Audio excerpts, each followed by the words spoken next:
Evelyn to Philip, December 8, 1944. Dearest Phil, I'm starting this at the office as there is a lull. I got into work very early this morning as I wanted to make up for time I lost on Tuesday.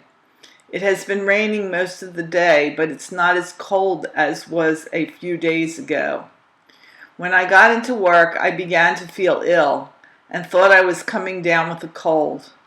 After eating lunch and munching on some cough drops, I feel lots better, and I think I've managed to beat off the cold before it made any headway.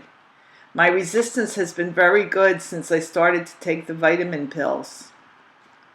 I've been thinking of what to give the moms for Christmas. I think I shall get your mom a handbag as she needs a new one.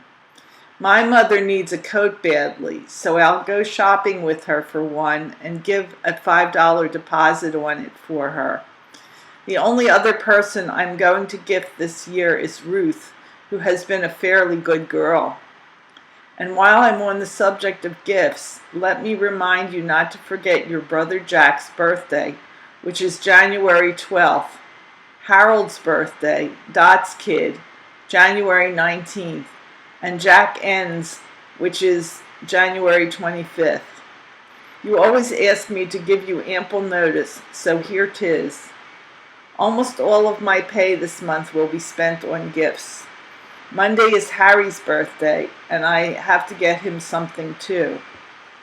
Mr. Bellett's sister Jessie is leaving us today and is joining her husband in Buffalo, New York.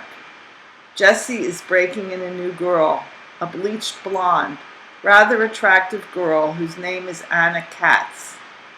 I have nothing lined up for the weekend. Think I shall try to take it easy for a change and perhaps take in a movie. I haven't been to a movie since October when I saw Summer Storm, and I think it's about time I broke the ice. I also have to fix all the new things Adele received, make hems, etc., so that they will fit her properly now.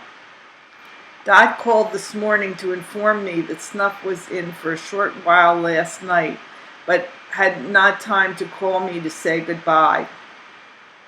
He is shipping out of Maryland Saturday morning for Louisiana. That's all he knows at the present time. He doesn't think he'll remain in Louisiana. Dot said, now I have nothing to look forward to on weekends. No mail today, honey, so I'm cutting this short. You know that I love you so much, baby. Your Ev. Letter from Mike Nierenberg to Phil, December 8, 1944. Dear Phil, thanks much for your letter, old man. These have been hectic weeks for this fellow, hence my lateness in answering. It is getting close to leaving now, and the work is piling sky high. Your wife no doubt has been thinking that she does not exist so far as I'm concerned. However, it really has been terrific keeping up with social obligations. I intend calling her this week and explaining to her the reasons for such disinterested actions. We know she will understand. It hasn't been easy, what with trying to get a larger place for Francis and the child, you know. I'm expecting another, that is, you know now. I haven't informed too many persons about it, except those who can't help noticing it. Expect the next one sometime during the month of May. You see, I am a busy man. Don't do anything for fun. I hope to get a chance to sing in church during the Christmas holidays. I like singing with an organ, which lends toward beauty of a song. I ain't too good now, so don't expect much when you do hear me in the near future. Really, one never fully realizes the beauty of strange things unless they make some attempt to touch them. It has brought many happy moments to this guy. I can see the picture of you now, the one with the violin in your hands. Your facial expression then was one of complete satisfaction. That is how I feel when I have completed a song and knew it wasn't too bad. When you return from the wars, I will have you attending church regularly, not because I want you to be religious. Hell no. That is far from my mind and the manner in which I think. My religion doesn't lean toward any being practiced by great groups.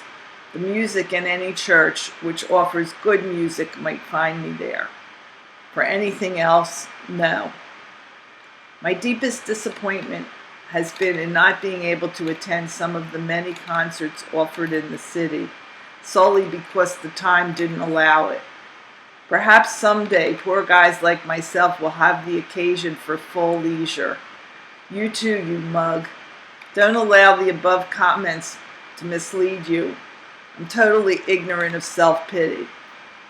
Although you are someplace in England, it might not be inconvenient for you to look up my brother-in-law. Perchance you may be close to him.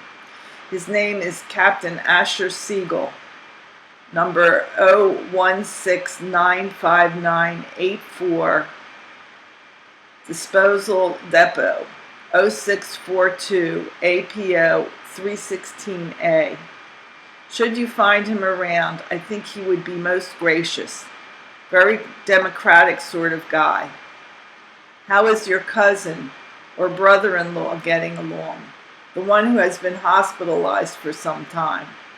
Seems to me the Air Corps, with all its power and glory, would attempt getting you fellows home after 18 months, which has occurred in the past with men in that branch of service. Get to work on them, bub. They are reputed to be quite fair with their men when they can be spared. Well, Guy, enough smoke for now. I'll be expecting to hear from you at any moment now. I'll keep you posted, for I leave and after I get there. Until then, and with lotions of complaint, I remain your very busy boy, Mike." Unquote. Letter from Milt Brown, Phil's cousin, December 8th, 1944. Dear Phil, we got a little mail a few days ago, and I had 3 letters in all. One from home, Sydney, and Mickey. Everyone seems to be fine. It looks as though we will be only getting our mail once a week while we are here, for the only way they can supply us is by boat. That holds our outgoing mail up that long also. It sure is a long time between mail calls, but that's the way things go. I thought I was going to like this place, but I sure have changed my mind. It is the rainy season now, and it practically rains all day and night. Once in a while, it almost drives you half crazy, especially at nights while you are on guard. Today started a new week, so I am on day guard for the present time. I get a good night's sleep now for a week. That is, if nothing turns up. So far it has been pretty quiet, and I sure hope it stays that way. At the present time, I'm writing letters while on guard on the outpost. That's a good way to pass by these lonely hours. I heard from Evelyn a few weeks ago, and I just finished writing her a letter. Well, I'll have to close for now, and in a hurry, for it is starting to rain again. Take good care of yourself, and I'll write you again as soon as I can. Sincerely, Milt.